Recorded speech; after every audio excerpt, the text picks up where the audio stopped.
अरहन्ताणं नमो अरहन्ताणं नमो अरहन्ताणं। आज मेरा जन्मदिन है। यह अब बताने में संकोच नहीं होता, क्योंकि आप पहले जान चुके। मैं नए वर्ष में एक नए संकल्प के साथ प्रवेश कर रहा, और वह संकल्प है अहिंसा का और अधिक विकास। लोग जानना चाहते हैं मेरे जीवन के बारे में और कुछ विकास के बारे में। बहुत पूछते भी हैं कि आपने इतना कैसे लिखा। मुझे एक सूत्र मिला, और वह सूत्र मेरे जीवन में सहज व्याप्त हुआ कि प्रतिक्रिया से मुक्त रहना। हिंसा के दो रूप होते हैं, एक प्रतिक्रिया और दूसरा प्रतिशोध। आदमी हमेशा किसी को मारने की मुद्रा में नहीं रहता, और रोज किसको मारता भी नहीं है। रोज किसी को मारने लगे तो स्वयं पगला जाए, पागल होगा। मारने की बात तो यदा कदा जीवन में आती है कि कोई आदमी अपराधी होता है, क्रूर होता है, किसी को मार डालता है। ये मारने वाली हिंसा तो हमारी दुनिया में कम चलती है। हिंसा के दो रूप ज्यादा चलते हैं, एक प्रतिक्रिया और एक प्रतिशोध। प्रतिशोध से भी प्रतिक्रिया वाली बात ज्यादा चलती है जीवन में, और हर दिन 50 बार प्रतिक्रिया करते हैं, 50 बार हिंसा का जीवन जी लेते हैं। बहुत बार तो ऐसा होता है हमारा श्वास एक हिंसा का श्वास बन जाता है, हमारा उच्छ्वास हिंसा का उच्छ्वास बन जाता है। जीवन में प्रतिक्रिया के बहुत प्रसंग आते हैं। मैंने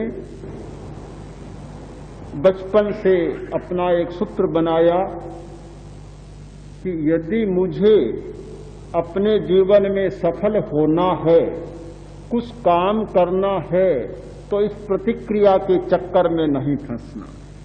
जो आदमी प्रतिक्रिया के चक्कर में फंस गया, उसकी सारी सृजनात्मक शक्तियां समाप्त हो जाती है।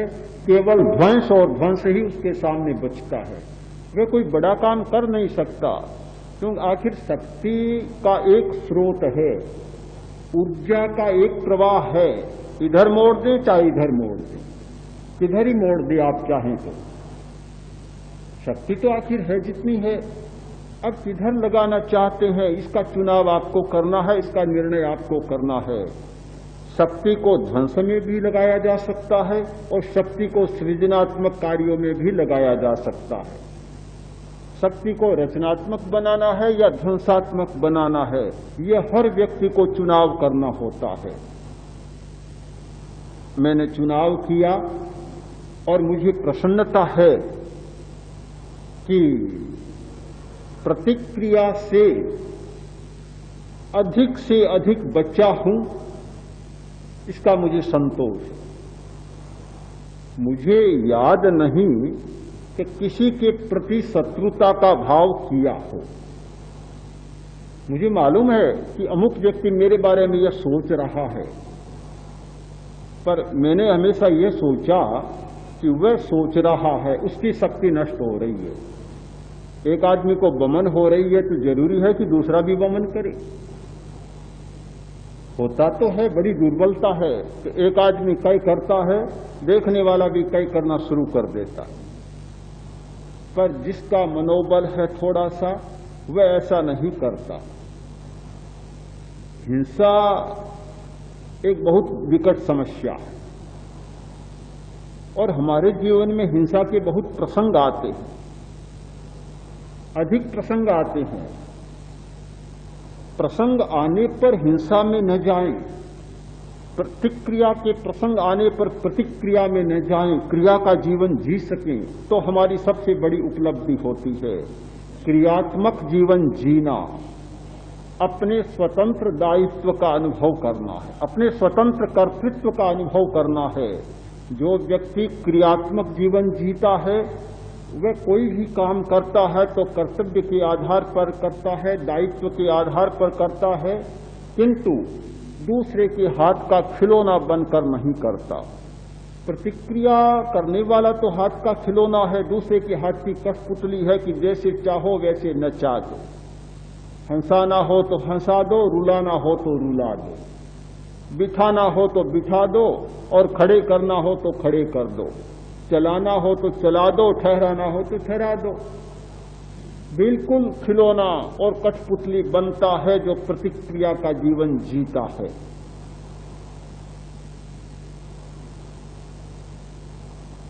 कहानी तो बहुत बच्चों की है, पर कई कहानियां बच्चों की होते हुए भी बहुत मार्मिक भी होती है। बाप और बेटा दोनों घोड़े पर चढ़कर जा रहे थे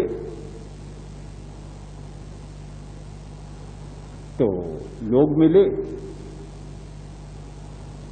बोले देखो मरियल घोड़ा टट्टू और दो ऊपर लग गए, बड़े विचित्र आदमी है।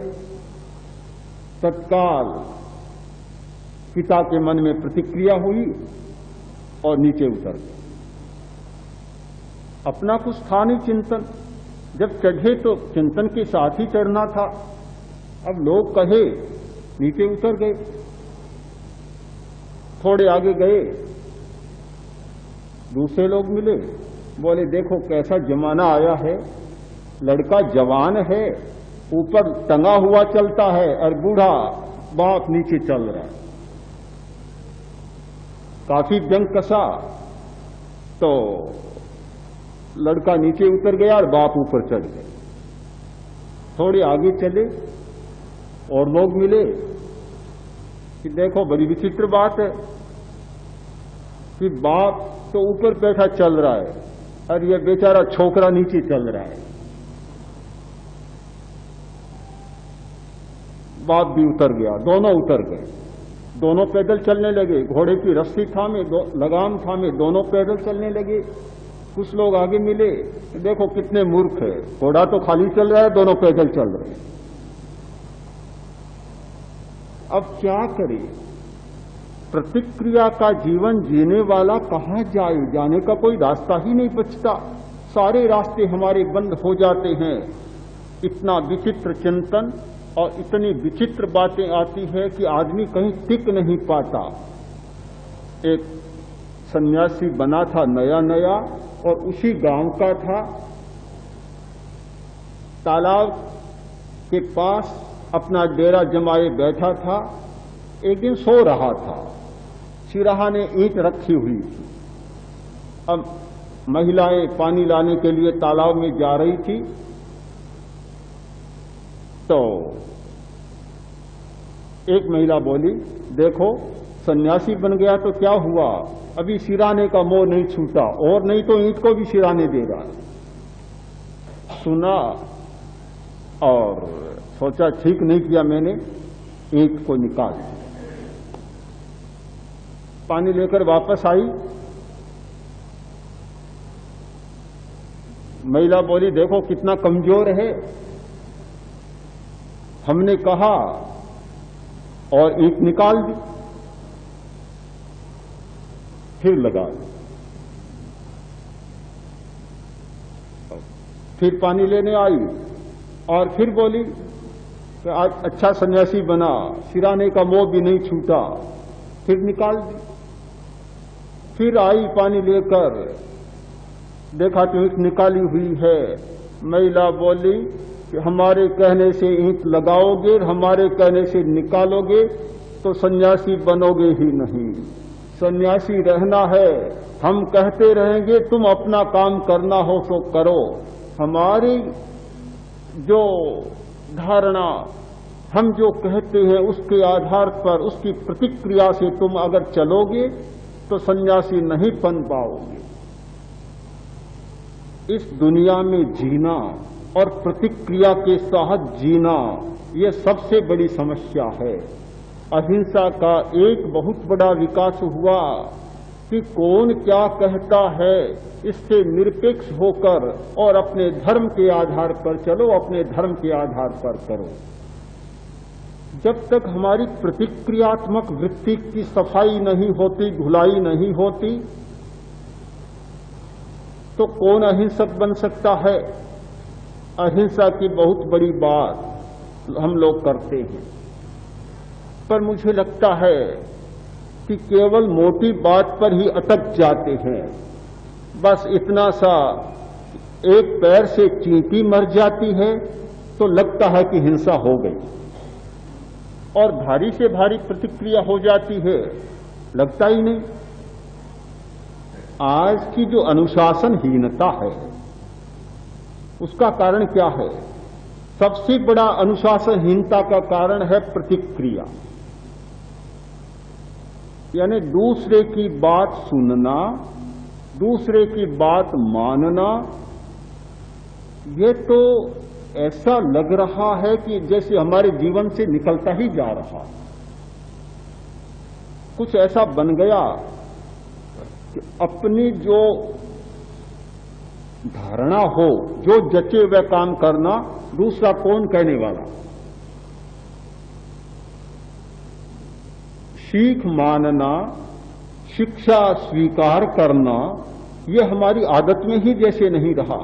और आज की पीढ़ी में, नई पीढ़ी में ये अधीति, ये असहिष्णुता जो आती जा रही है कि दूसरे की बात को न मानना, स्वीकार न करना, अनुशासन को न मानना, ये एक हिंसा है, उग्र होती जा रही है। इसमें दोनों ही कारण होते हैं कि कहने वाले कहना नहीं जानते, मानने वाले मानना नहीं जानते।